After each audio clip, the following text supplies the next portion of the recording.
तिथले वरिष्ठ जे निर्णय घेतील तो निर्णय आम्हाला मान्य आहे आणि आमचं पूर्णपणे समर्थन त्यांच्या उमेदवाराला आहे। मी पुन्हा एकदा माननीय एकनाथ शिंदेजी यांचं भारतीय जनता पार्टीचा अध्यक्ष म्हणून आणि भारतीय जनता पार्टीच्या लाखो कार्यकर्त्यांतर्फे त्यांचा आभार मानतो। माननीय शिंदे साहेब असतील, मी असेल किंवा अजितदादा असतील, आमच्या महायुतीत कुठलेही मतभेद नाही। नवीन मुख्यमंत्री, दोन उपमुख्यमंत्री सरकार ते अस्तित्वात त्या ठिकाणी येईल।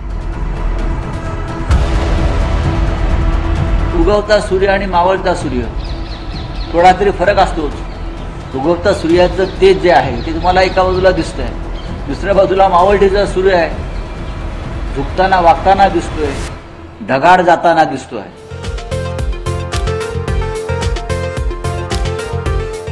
महाराष्ट्रात विधानसभा निवडणुकीचे निकाल समोर येऊन जवळजवळ 8 दिवस होऊन गेलेत। विधानसभाच्या निकालात महायुती सरकारने 230 जागांवर अविश्वसनीय विजय मिळवला आणि महाराष्ट्रात आपली सत्ता स्थापन केली। या विजयानंतर कुजबूज सुरू झाली, ती म्हणजे मुख्यमंत्री पदाची।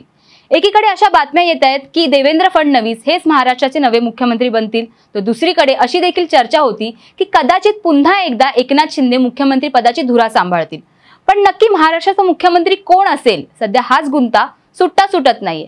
या व्हिडिओमध्ये त्याचाच काहीसा खुलासा आम्ही करणार आहोत। शेवटपर्यंत हा व्हिडिओ नक्की बघा। नमस्कार, मी सायली चाळके आणि तुम्ही पाहताय MB लाईव्ह मराठी। विधानसभेच्या निवडणुका झाल्या सर्वच नेत्यांमध्ये मुख्यमंत्री पदासाठीची चर्चा सुरू झाली। लाडक्या बहिणींचे लाडके मुख्यमंत्री एकनाथ शिंदे यांनी 3 दिवसापूर्वी निकालानंतर पहिल्यांदाच प्रेस कॉन्फरन्स घेतली आणि त्यात त्यांनी त्यांच्या 2.5 वर्षाच्या कार्यकाळाबद्दल समाधानी असून लाडका भाऊ ही पदवी मला महाराष्ट्रातील तमाम बहिणींनी बहाल केली आणि ती पदवी मला कोणत्याही पदापेक्षा सर्वश्रेष्ठ आहे असे त्यांनी वक्तव्य केले। सोबतच मुख्यमंत्री पदाचा आणि खाते वाटपाचा जो काही निर्णय केंद्राकडून घेतला जाईल तो मला मान्य असेल आणि माझ्यामुळे निर्णय घेताना कोणतीही अडचण निर्माण होणार नाही अशी देखील त्यांनी खात्री व्यक्त केली। त्यांच्या प्रेस कॉन्फरन्समध्ये एक गोष्ट स्पष्ट झाली की एकनाथ शिंदे पुन्हा मुख्यमंत्री होत नाहीयेत।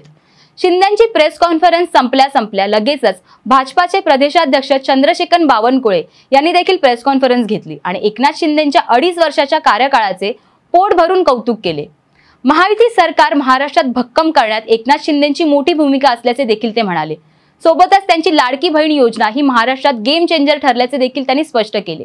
एकंदरीतच एकनाथ शिंदे यांच्या कामामुळे आणि योजनांमुळे महायुती सरकार यावी महाराष्ट्रात निवडून आली असे त्यांचे म्हणणे होते। या दोघांच्या प्रेस कॉन्फरन्स नंतर दुसऱ्या दिवशी अजित पवारांनी देखील प्रेस कॉन्फरन्स घेतली। मुख्यमंत्री आणि उपमुख्यमंत्री पदाचा फॉर्म्युला सांगितला। 2 उपमुख्यमंत्री आणि 1 मुख्यमंत्री असाच फॉर्म्युला यंदाही असेल आणि केंद्राकडून येणाऱ्या आदेशांचे आम्ही पालन करू असे त्यांचे स्पष्ट मत होते। तिघांच्याही प्रेस कॉन्फरन्स नंतर मुख्यमंत्री म्हणून कोणाचेही नाव स्पष्ट झाले नाही। प्रसार माध्यमांमध्ये सतत देवेंद्र फडणवीसच मुख्यमंत्री बनतील अशी बातमी फिरतीये, परंतु कालच्या दिल्लीत झालेल्या बैठकीनंतर हा गुंता काहीसा सुटल्याचे संकेत सध्या दिसतात। काल मध्यरात्रीपर्यंत दिल्लीत शिंदे, फडणवीस आणि अजित पवार यांची अमित शहांच्या निवासस्थानी जवळजवळ 2.5 तास बैठक झाली। त्या बैठकीमध्ये एकनाथ शिंदे आणि गृहमंत्री खात्यासोबत आणखी 11 महत्त्वाच्या खात्यांची मागणी केली आहे असे देखील समोर आले आणि अजित पवार यांना उपमुख्यमंत्री पद आणि अर्थमंत्री खाते मिळण्याची बातमी समोर येते। परंतु शिंदेची मागणी भाजपाला मान्य नसून सध्या भाजप आणि शिंदे यांच्यात खाते वाटपाला घेऊन रस्सीखेच होताना दिसतंय। अशी चर्चा होते की शिंदेनी उपमुख्यमंत्री पद घेऊन नगरविकास खाते आणि सार्वजनिक बांधकाम खाते सांभाळावे, कारण गृहमंत्री खाते हे आजतागायत भाजपाकडे होते आणि ते भाजपाकडे राहावे असा कल असल्याचे दिसते।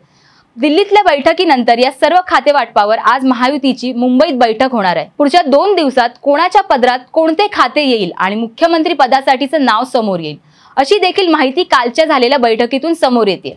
काल दिल्लीत जी बैठक झाली त्यानंतर सोशल मीडियावर अमित शहा, देवेंद्र फडणवीस यांना पुष्पगुच्छ देतानाचा एक फोटो व्हायरल होतोय आणि त्या फोटोमध्येच एकनाथ शिंदे गंभीर किंवा नाराज चेहरा करून उभे असल्याचे दिसतंय। या व्हायरल झालेल्या फोटोवर संजय राऊतांनी प्रतिक्रिया देत असे म्हटलंय की उगवता सूर्य आणि मावळता सूर्य यात फरक असतोच। उगवत्या सूर्याचे तेज एका बाजूला दिसून येते तर दुसऱ्या बाजूला मावळतीचा सूर्य आहे। मावळतीचा सूर्य झुकताना, वागताना आणि ढगांच्या आड जाताना दिसतोय। शेवटी हे राजकारण आहे, ते चंचल असते, त्यात काय होईल हे सांगता येत नाही। एकीकडे मुख्यमंत्री कोण याची चर्चा सुरू आहे, तर दुसरीकडे महाविकास आघाडी आणि अन्य विरोधी पक्ष ईव्हीएम मध्ये घोटाळा झाल्याचे दावे करतायत. या ईव्हीएम प्रकरणावर देखील संजय राऊत म्हणतात की त्यांनी आता ईव्हीएम देव्हाऱ्यात ठेवून त्याची पूजा केली पाहिजे, ईव्हीएमचे मंदिर बांधले पाहिजे. एका बाजूला ईव्हीएम आणि दुसऱ्या बाजूला मोदी शहा असे मंदिर बांधले पाहिजे, म्हणजे त्यांच्या चेहऱ्यावरचे हास्य कायम राहील. पण आम्ही सांगू इच्छितो ईव्हीएमचा घोटाळा लवकरच बाहेर येईल. राज्यात निवडणुका झाल्यानंतर सर्वच फासे पलटल्याचे चित्र सध्या जाणवत आहे.